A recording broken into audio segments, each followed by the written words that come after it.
Hello everyone, thanks for joining. And also I really appreciate your continued support. And for those new to this really homemade film review channel, please don't be afraid to like and subscribe. I really would appreciate it. Anyway, it's that time again, and today's film is Love Lies Bleeding, which is currently streaming on Prime. Well, it is in the UK anyway. I came to this movie firstly on the strength of a friend's recommendation. He'd watched it and couldn't talk highly enough about it. I'd actually not heard of it before. And then as soon as you hear a movie title, you can't stop seeing it, can you? And what I mean by that, I'd go online, go on Insta, and then suddenly it was everywhere, this film. So then I did a quick wiki search for it to understand a bit more about the movie. I saw who the filmmaker was, and that was more than enough for me to commit the hour and 43 minutes it would take to watch it. The film is writer-director Rose Glass's second feature after the excellent St Maud. And if you haven't seen that British psychological horror, I can't recommend it highly enough. It really is an outstanding debut feature, and to me felt like a director already at the top of their game. It was a true original voice in a world of sequels and remakes. So it could be said that I had really high hope for this movie. The film starts with a reclusive Lou, a rundown gym manager played by Kristen Stewart, who to me may be her finest performance. Her character lives life on the fringes of the world around her, simply going through the motions, counting down the days with no particular goal or dream in sight. Perhaps a life without meaning, or simply a life waiting to begin.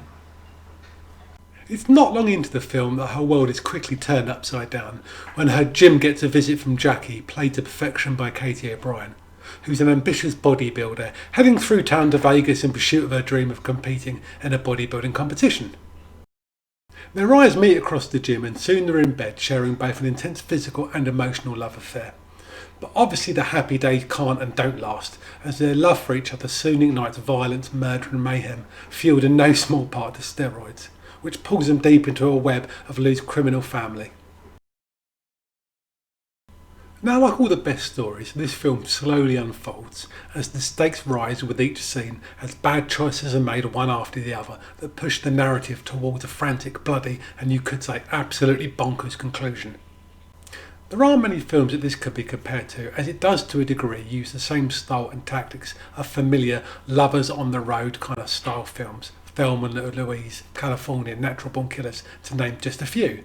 But to me, although it follows a well-trodden path, there is enough here to make it stand out. Let's look at the visual style, and to me this is part of why I think this film actually stands out. I did read the director stated that her film's aesthetic was in part influenced by the fact that she's English while her co-writer is Polish, and neither of them had spent much time in the USA. Therefore the look of the movie was definitely a version of America, kind of informed through a lifetime of watching American TV and films.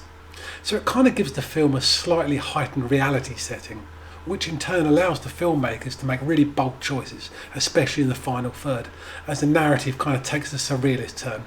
And we're talking about the giant sequence here. And it doesn't become too jarring, as the tone's kind of already been set out throughout the rest of the film. It's all moody backdrops, dark looming skies with a real grungy feel, but still maintains really crisp images. In short, it's a beautiful film to look at, and it could be argued that the visual tone is in part kind of helps tell the story and really works to move the narrative forwards. While the sound design complements but never dominates it and sets tone, pace and emotion. The soundtrack itself I think is beautifully composed, but like so many films, by the legend that is Clint Mansell. While the acting from both leads was pitch perfect, and it never strayed into that over-the-top territory, which it could have done, they always felt natural to me. And I thought the love story at the heart of the film was full of tenderness, longing, and clearly confusion, but that's like most new relationships. While the sex scenes in different hands could have been really exploitative, but not here, as it doesn't focus in or highlight the fact that it's a lesbian relationship, it's just a passionate relationship. Where most of the physical scenes are really kind of left up to the viewer's imagination, as it should be. Now this story isn't really new, it's a road movie thriller, lovers versus the world. It's kind of reminiscent of those 90s neo-noir in both style and storytelling, but kind of has a narrative fearlessness and visual imagination that kind of makes it a bit fresher. Is it a classic movie? I don't think so. Sure, the acting's perfect, the visuals and soundtrack are wonderful, but to me the narrative kind of lacked that spark of originality. Yes, they've transposed the boy-girl to girl-girl, but I don't think that's really enough to change what is an often told story. That being said, I really enjoyed it.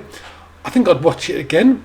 It never outstayed its welcome, which I think is a rarity these days. I've got a video all about moaning about how long films can be. While I'm kind of really thankful it was an original story and not a sequel or a flat out remake. Thanks very much for watching, I really appreciate it, and don't be afraid to like and subscribe. If you've got any feedback or there's a particular film you'd like me to review, please don't be afraid to email me, which will be in the description, or just leave a comment. Thanks very much, and I'll see you on the next one.